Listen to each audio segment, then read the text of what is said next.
오늘 본문은 해석이 참 어려운 본문입니다. 오늘 마태복음 24장 묵시문학이라고 하는데요, 요한계시록, 다니엘서와 같은 묵시문학은 해석의 방법을 크게 세 가지로 구분할 수 있습니다. 첫 번째는 역사적 해석인데요, 이 과거에 일어난 어떤 사건으로 이 묵시문학을 해석하는 것이고요. 두 번째는 문자적 해석인데, 이것은 예수님이 재림하기 직전에 일어날 종말론적 사건들로 이 본문들을 해석하는 것이고요. 세 번째는 영적 해석인데, 이거는 현재적 해석입니다. 오늘을 살아가는 현대인들에게 주는 영적 메시지로 이 묵시문학을 해석하는 것입니다. 그래서 오늘 본문을 우리가 제대로 이해하려면 15절을 먼저 이해해야 됩니다. 15절 우리 같이 한번 읽어볼까요? 시작. 그러므로 선지자 다니엘이 말한 바 멸망에 가증한 것이 거룩한 곳에 선 것을 보거든.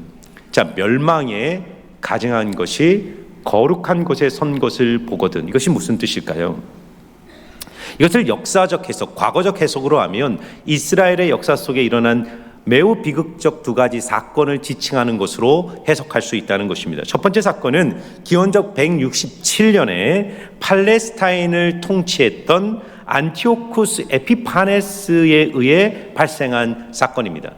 당시에 팔레스타인은 그리스 제국에 의해 통치를 받고 있었는데, 그리스의 헬레니즘을 신봉했던 안티오쿠스 에피파네스는 이 팔레스타인의 유대교를 완전히 박멸시키려고 했어요. 그래서 안식일을 금하고 제사를 금하고 제사장들을 폐하고요. 167년에 BC 167년에 어떤 일이 벌어지냐면, 예루살렘 성전 중심에 제우스 신상을 세웁니다. 그리고 유대인들이 너무나도 혐오했던 돼지의 피를 번제단에 뿌리는 사건을 행하게 됩니다. 멸망에 가증한 것이 거룩한 곳에 설 것이라는 이 예수님의 말씀은 바로 에피파네스가 성전에 세운 이 제우스 신상의 사건을 주님이 지칭하고 있다라고 해석하는 것이죠. 또 하나의 역사적 사건이 있었습니다. AD 70년에 로마의 티투스 장군이 예루살렘을 침공해서 6개월 동안 예루살렘과 팔레스타인을 완전히 초토화시킵니다. 그때부터 1945년까지인가요? 이스라엘이 이 역사 속에서 완전히 사라졌죠. AD 70년 이후에. 그때 도리에 돈 하나도 남지 않을 정도로 예루살렘 성전은 완전히 붕괴되어 버리고 티투스는 그 중심에 로마의 깃발을 꽂습니다. 그 역사적 해석으로 하면 안티오쿠스 에피파네스가 성전에 제우스 신상을 세운 거나, 아니면 로마의 티투스 장군이 예루살렘 성전에 로마의 깃발을 세운 것을 바로 가증한 것이 거룩한 곳에 선 것이라고 해석할 수 있다는 것이죠. 그러나 많은 신학자들은 이 묵시문학을 과거의 사건이 아니라 예수님이 재림하시기 직전에 일어날 미래적 사건으로 해석합니다. 다시 말해서 멸망에 가증한 것이 거룩한 곳에 선다는 것은 역사의 끝에 등장할 적그리스도를 말한다는 거예요. 적그리스도가 종교 통합을 향하고 종교의 중심에 권력과 권세를 가지고 온 세계를 미혹하는 세상이 오고, 그때 대환란이 이 역사 속에 펼쳐질 것이라는 미래적 해석인 것이죠. 그러면 오늘 우리는 마태복음 24장의 이 예수님의 종말론적 말씀을 어떻게 해석해야 될까요? 만약 이 봄이 단지 과거의 사건이거나 혹은 먼 미래의 사건이라면 2000년의 역사 속에서 신앙생활을 했던 기독교인들에게 이 말씀의 의미는 무엇일까요? 사실 이 말씀은 과거적 의미나 먼 미래적 의미가 아니라 오늘을 살아가는 현대인들의 영적 의미로 재해석되어야 합니다. 그러므로 멸망에 가증한 것이란 하나님을 대적하여 높아진 마음입니다. 거룩한 땅이 어디입니까? 여러분, 성전, 신약을 살아가는 우리들에게 성전은 무엇입니까? 예루살렘의 물리적 건물이 아니라 예수 그리스도를 주로 영접한 성도들의 마음이 성전인 것이죠. 그런데 이 종말의 시대의 특징이 무엇이냐면, 하나님이 계셔야 될 영역에 하나님이 아니라 우상들이 가득 차 있다는 것입니다. 그러므로 오늘 본문은 거짓 신이 지배하는 이 종말의 시대를 성도는 어떻게 살아내야 할 것인가에 대한 말씀입니다. 오늘 주님은 우리에게 두 가지 영적 자세를 요구하세요. 첫 번째, 종말을 사는 성도의 영적 자세 첫 번째는 집중력입니다. 자, 15절부터 19절인데요. 우리 한 목소리로 뜻을 생각하면서 한번 이 말씀을 읽어보겠습니다. 같이 읽습니다.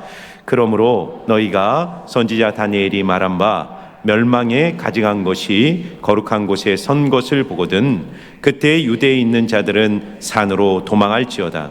지붕 위에 있는 자는 집 안에 있는 물건을 가지러 내려가지 말며 밭에 있는 자는 겉옷을 가지러 뒤로 돌이키지 말지어다. 그날에는 아이벤 자들과 젖먹이는 자들에게 화가 있으리로다. 아멘. 자, 멸망에 가증한 것이 거룩한 곳에 서는 것을 보거든. 이것은 무슨 말이라고요? 하나님을 대적하여 높아진 거짓된 신과 거짓된 우상이 하나님이 통치해야 될 세상, 하나님의 영역에 높아지는 것을 볼 때 큰 환란이 오는데, 참 어려운 본문이 뭐냐면 아이벤 자들과 젖먹이는 자들에게 화가 있을 것이다. 이걸 문자적으로 해석하면 그리스도인은 결혼을 해서도 안 되고 임산부가 되어서도 안 되고 아이를 낳아도 안 된다는 그런 뜻처럼 받아들일 수가 있습니다. 그러나 이것은 영적으로 해석해야 돼요. 묵시문학이기 때문에 아이벤 자들과 젖먹이는 자들이란 현실적 요구에 밀려 영적 집중력을 잃어버린 사람들에게 화가 임할 수 있다는 말씀인 것이죠. 여러분, 하나님을 사랑하는 가장 중요한 방법은 영적 집중력을 회복하는 거예요. 서기관이 와서 예수님께 묻습니다. 예수님, 제일 큰 계명이 뭡니까? 마음을 다하고 뜻을 다하고 목숨을 다하고 힘을 다하여 주 너의 하나님을 사랑하라. 사랑하라가 주님의 뜻이지만 더 중요한 것은 다하여, 마음과 인격과 목숨과 힘, 전 인격적으로 영적 집중력을 가지고 하나님을 사랑하라는 거예요. 그래서 예수님은 가증한 것이 거룩한 것에 서는 것을 볼 때 너희는 산으로 도망하라는 거예요. 가증한 것이 거룩한 곳에 선다는 것은 물리적 성전의 기능이 무너질 때, 껍데기 종교의 형식적 종교가 무너질 때 너희는 성전과 종교와 형식적 신앙에 집착하지 말고 참 신앙의 자리, 참 영성의 자리로 돌아가라는 도전인 거예요. 여러분, AD 70년에 로마의 장군 티투스가 예루살렘에 들어와서 성전을 다 무너뜨릴 때 이 티투스는 로마의 위대함을 선전하기 위해서요, 이 성전의 한쪽 벽을 남겨놓습니다. 서쪽 벽인데요, 지금도 유대인들은 이 서쪽 벽, 통곡의 벽이라고 불러요. 그들은 매일 이 통곡의 벽으로 출근해서 통곡의 벽을 붙들고 하나님께 기도합니다. 그들의 기도의 제목은 무엇이냐면, 하나님, 이 통곡의 벽을 중심으로 다시 제3의 예루살렘 성전이 재건되게 해주세요. 그들에게 어떤 신앙적 확신이 있냐면, 성전이 회복되면 메시아가 이 성전에 찾아오시고 이 성전을 통해 메시아의 이 강력한 통치가 온 세계를 지배하는 날이 올 것이라는 유대인들의 믿음이 있기 때문이에요. 그러나 예수님은 무너져버린 성전에 집착하지 말고 진짜 성전, 참신앙, 참된 영성의 자리로 돌아가라고 말하는 것입니다. 그래서 산으로 가라는 거예요. 여러분, 성경에서 산은 무엇을 상징할까요? 시편 121편 1절과 2절을 보면 내가 산을 향하여 눈을 돌리라. 나의 도움이 어디서 올꼬? 나의 도움은 천지를 지으신 여호와에게서로다 말씀합니다. 산은 하나님의 땅이고 하나님의 피난처이고 하나님의 통치의 영역이에요. 하나님의 임재의 자리예요. 그것은 다른 말로 하면 하나님을 예배하는 자리이고 기도의 자리이고 묵상의 자리입니다. 여러분, 저는 다니엘이 생각이 났어요. 여러분, 다니엘은 성전이 무너진 시대를 살았던 또 한 명의 인물이었어요. 이스라엘 역사 속에서 성전이 3개 있다 그랬잖아요. 첫 번째가 솔로몬 성전인데, 이 솔로몬 성전이 언제 무너지냐면 BC 586년에 바벨론의 느부갓네살 왕이 예루살렘을 침공하여 이 솔로몬 성전을 완전히 무너뜨리고 바벨론이 포로로, 다니엘이 바벨론의 포로로 끌려가게 됩니다. 여러분, 그 당시 나라를 잃어버리고 성전이 무너진 채 바벨론으로 끌려간 유대인들은 무너진 성전을 보면서 탄식했어요. 하나님이 우리를 버렸다. 하나님은 존재하는가? 하나님이 살아계신다면 어떻게 성전이 무너질 수 있는가? 그러나 그런 시대를 살아가는 다니엘은 절망하지 않았습니다. 다니엘은 눈에 보이는 성전이 무너졌다고 절망하지 않고 하루 3번 창문을 열고 예루살렘을 향하여 날마다 골방에서 기도의 자리를 지켜내었던 거예요. 언제까지? 사자굴 속에 들어가는 그 순간까지도 다니엘은 기도의 자리를 포기하지 않았습니다. 세속사회의 한가운데서 세상을 이기는 다니엘의 영적인 파워와 영적인 리더십은 바로 그가 기도의 자리를 놓치지 않고 날마다 하나님이 기뻐하시는 영성의 자리, 하나님의 산으로 그가 날마다 달려갔기 때문이에요. 그러면 오늘 본문은 우리에게 한 가지를 분명히 요구합니다. 세속사회의 한가운데서 다니엘처럼 살아가는 우리 성도님들, 하나님께 더욱 집중하시기를 주의 이름으로 축원합니다. 기도의 자리를 포기하지 마십시오. 영적 집중력을 회복하기 위하여 하루 10분이라도 하나님의 말씀을 열고 주님을 대면하십시오. 하나님 앞에 설 때, 하나님께 감사의 고백을 할 때, 우리의 인생의 헛된 시간들을 줄이고 주님 앞에 우리가 나아갈 때 하나님 우리를 통해 그분의 영광을 드러내고 그분의 뜻을 이 땅 가운데 이루어 가실 것입니다. 또 하나, 영적 집중력을 방해하는 것으로부터 마음의 거리를 유지하는 훈련을 해야 합니다. 자, 17절부터 18절인데요. 우리 같은 목소리 한번 읽겠습니다. 같이 읽습니다. 시작. 지붕 위에 있는 자는 집 안에 있는 물건을 가지러 내려가지 말며 밭에 있는 자는 겉옷을 가지러 뒤로 돌이키지 말지어다. 아멘. 오늘 예수님이요, 가증한 것이 거룩한 곳에 서는 것을 보거든 지붕에 있는 자는 집 안에 있는 물건을 가지러 들어가지 말고 들에 있는 자는, 밭에 있는 자는 겉옷을 가지러 뒤로 돌이키지 말라고 말씀하십니다. 집 안에 있는 물건은 소중품이고 겉옷은 필수품이에요. 인생의 위기가 찾아오고 영적으로 혼돈한 시대에 직면할 때 세상적 가치를 가지기 위하여 뒤를 돌아보지 말라는 것입니다. 여러분, 성경에서 뒤를 돌아본 사람 하면 떠오르는 인물이 누구죠? 롯의 아내입니다. 멸망하는 소돔과 고모라를 빠져나오면서 자기가 두고 온 인생의 재산과 가치들에 대한 집착을 끊지 못하고 뒤를 돌아보는 순간 롯은 소돔 기둥이 되었습니다. 하나님이 주신 사명을 붙들고 나가는 그리스도인들은 이 세상을 살아갈 때 세상으로부터 초연할 수 있어야 됩니다. 초연하라는 말은 불교가 말하는 것처럼 금욕과 극기의 삶을 추구하라는 말이 아니에요. 세상적 가치를 하나님 앞에서 상대화시키며 살아가라는 것입니다.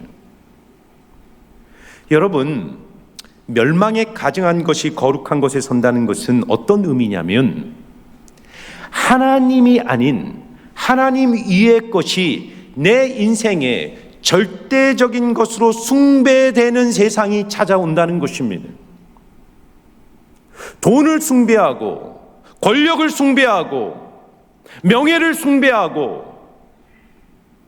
자신의 삶의 가치들을 놓지 못하는, 그것을 절대적으로 숭배하는 세상을 직면하게 될 때 그런 세상을 살아가는 그리스도인들이요, 세상적 가치를 숭배하지 말고 세상의 가치를 하나님의 절대성 앞에 상대화시키며 살아가라는 거예요.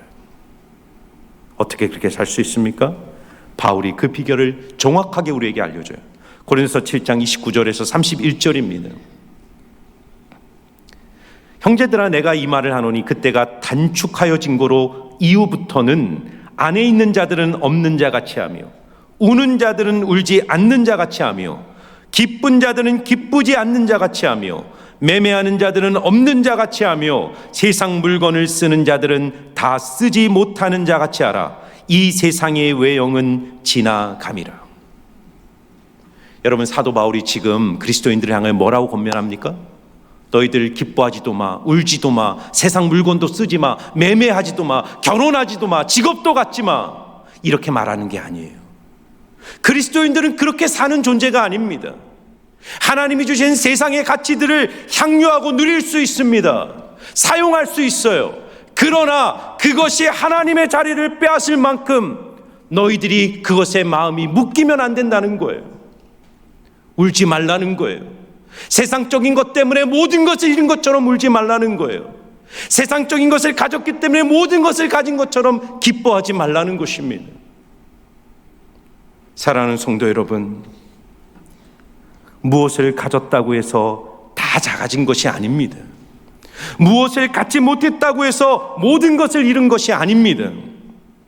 주님을 가지면 모든 것을 가진 줄 믿습니다. 주님을 잃으면 모든 것을 잃은 줄 믿습니다. 하나님만이 우리의 절대적 가치이고 하나님만이 우리의 예배의 대상이고 우리가 그분을 붙들고 있을 때 우리는 세상 속에서 세상을 향유하되 세상을 숭배하지 않는 참된 예배자가 될 줄 믿습니다. 두 번째, 종말을 사는 성도들의 영적 자세는 신뢰력이에요. 신뢰력. 여러분, 예수님께서는 그리스도인이 맞이하게 될 이 종말의 세상이 결코 쉬운 세상이 아니라고 말합니다. 여러분, 이 종말론을 좀 이해할 필요가 있어요. 우리 개혁주의 신학은 무천년설을 믿어요. 무천년이란 건 뭐냐면, 여러분 요한계시록을 보면 이 천년왕국이라는 게 나오고 천년왕국 전후로 대환란의 이야기들이 나옵니다. 그런데 개혁주의 신학은 이 천년왕국을 문자적 천년이 아니라 예수님의 초림부터 재림까지의 모든 시기가 천년왕국인 거예요. 그리고 그 천년왕국 안에 종말론적 재난과 고통과 고난이 우리의 삶의 실존 속에 떠나지 않는다는 것이 이 개혁주의 신학의 핵심입니다. 그래서 주님은 21절에 이 종말의 시대를 살아가는 그리스도인들이 직면할 세상을 이렇게 말합니다. 이는 그때 큰 환란이 있겠습니다. 창세로부터 지금까지 이런 환란이 없었고 후에도 없으리라. 사랑하는 성도 여러분, 성도가 살아가야 될 세상은 멸망에 가증한 것이 모든 것을 지배하는 세상이에요. 동시에 거짓 그리스도, 거짓 선지자들이 등장하여 성도를 미혹하는 세상이에요. 23절과 24절을 보십시오. 그때 사람들이 너에게 말하되 보라, 그리스도가 여기 있다 혹 저기 있다 하여도 믿지 말라. 거짓 그리스도들과 거짓 선지자들이 일어나 큰 표적과 기사를 보여 할 수만 있으면 택하신 자들을 미혹하리라. 거짓 선지자들이 누구를 미혹합니까? 믿지 않는 사람들을 미혹하는 것이 아니에요. 하나님의 백성, 하나님께 택하신 자들을 미혹하는 거예요. 그래서 성도의 삶에는 유혹이 많고 도전이 많고 고난이 많은 거예요. 예수를 믿는 순간 사탄과 세상은 성도들에게 선전포고를 해요. 그러므로 예수 믿고 좋은 일만 생길 것이라고 생각하면 착각이에요. 세상과 사탄과 우리 안에 있는 옛자아는 우리를 끊임없이 공격하며 우리를 가만히 두지 않을 것입니다. 또 29절을 보세요. 뭐라고 말합니까? 29절 우리 같이 한번 읽어볼까요? 시작.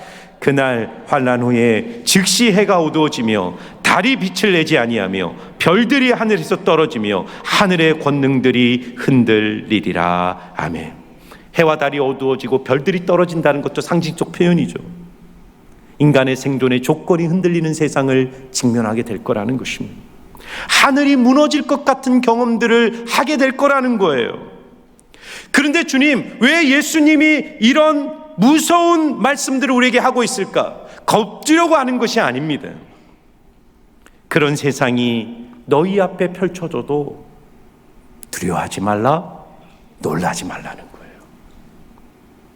여러분, 오늘 주님이 이 종말론적 무서운 말씀들을 하면서 우리에게 정말 주고 싶은 말씀이 21절입니다. 22절이에요. 그날들을 감하지 아니하면 모든 육체가 구원을 얻지 못할 것이나 그러나 택하신 자들을 위하여 그날들을 감하시리라. 아멘. 택하신 자들, 택하신 자들을 위하여 하나님이 이 세상을 다스리고 통치하고 통제하고 섭리하고 계심을 잊지 말라는 것입니다. 사랑하는 성도 여러분, 세상이 아무리 악해 보이고 불의와 부정과 부패가 온 세상을 덮는 것 같고 거짓과 이단과 미혹의 영들이 온 세상에 흘러넘치는 것 같을지라도 택하신 자들을 향한 하나님의 손길의 섭리는 지금도 멈추지 않고 역사하고 계심을 믿습니다. 저는 오늘 말씀을 묵상하면서 고린도전서 10장 13절이 생각이 됐어요. 너무나도 유명한 말씀이죠. 우리 같이 한번 읽어볼까요? 시작. 사람이 감당할 시험 밖에는 너희가 당한 것이 없나니 오직 하나님은 미쁘사 너희가 감당하지 못할 시험 당함을 허락지 아니하시고 시험 당할 즈음에 피할 길을 내사 능히 너희로 감당하게 하시느니라. 아멘. 예전에도 한번 말씀드린 것 같아요. 예전에는 이 말씀을 묵상할 때마다 주님이 시험 당할 즈음에 피할 길을 주신다고 했는데 그 피할 길이 뭘까를 생각할 때 예전에는 우회 도로라고 생각했어요. 내 앞에 인생의 장애물, 시험이라는 거대한 산이 내 앞에 버티고 있으면 그것을 디투어 우회해서 가도록 하는 길이 저는 피할 길이라고 생각했어요. 그런데 인생을 살면서 깨닫는 것이 있습니다. 하나님께서 우리 인생에 주시는 피할 길은 우회 도로가 아니라 시험의 한가운데를 관통하는 직선 도로예요. 근데 그것이 왜 피할 길입니까? 시험의 한가운데를 통과하는데 그것이 왜 피할 길입니까? 주님께서 함께 하시는 길이기 때문이에요. 주님이 동행하시는 길이기 때문에 피할 길이에요. 그래서 이사야 43장 1절과 2절을 보면 하나님이 이렇게 말씀하세요. 야곱아 너를 창조하신 여호와께서 지금 말씀하시느니라. 이스라엘아 너를 지으신 이가 말씀하시느니라. 너는 두려워하지 말라. 내가 너를 구속하였고 내가 너를 지명하여 불렀나니 너는 내 것이라. 내가 물 가운데로 지날 때 내가 너와 함께 할 것이라.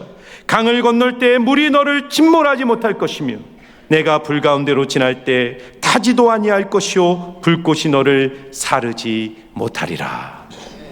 물을 지날지라도 불을 지날지라도 강을 건널지라도 불과 물이 우리를 압도하지 못하도록 우리 전능하신 하나님이 우리를 붙잡아 주시고 안아주시는 줄 믿습니다. 사랑하는 성도 여러분, 이 종말의 시대를 싸우는 힘은 내가 선택받은 자라는 확신, 내가 하나님의 택함을 받은 하나님의 자녀라는 확신입니다. 신앙은 서바이벌 게임이 아니에요. 하나님은 고난과 환난과 유혹 많은 이 세상에 우리를 던져놓고 너 한번 잘 싸워서 한번 살아남아 봐라 이렇게 말하는 분이 아니에요. 주님은 이미 택하신 자들을 아시고 그 택하신 자들을 위하여 이 세상을 통제하시고 지배하시고 섭리하고 계십니다. 그리고 역사의 끝날 주님이 재림하실 때, 주님이 초림 때 이 세상에 오셔서 우리를 섬기가 오셨던 것처럼 주님 재림의 그날 이 땅에 오셔서 이 땅에 흩어진 주의 백성들을 하나님의 품에 불러주시고 그분의 따뜻한 품 안에 우리를 영광스럽게 세워주실 것입니다. 지금 우리 대한민국은 경제적으로나 정치적으로 혼돈과 위기의 시간을 통과하고 있습니다. 대한민국의 정치 현실을 보면 두렵기 그지없습니다. 과연 이 나라가 어디로 갈까? 퇴보하는 민주주의의 역사를 보면서 과연 이 나라는 어떻게 다시 새로워질 수 있을까? 그러나 저는 확신하는 것이 있습니다. 이 세상 나라보다 크신 하나님의 나라가 반드시 승리할 것입니다. 하나님이 이 땅에 그분의 샬롬과 그분의 평화를 반드시 이루어내실 것입니다.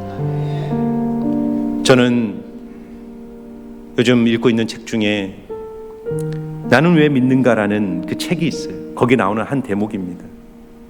예수님을 주님으로 영접한 사람들 중에 적지 않은 분들이 사탄과 세상을 보면서 또 종말의 시대의 특징을 보면서 두려워한다는 거예요.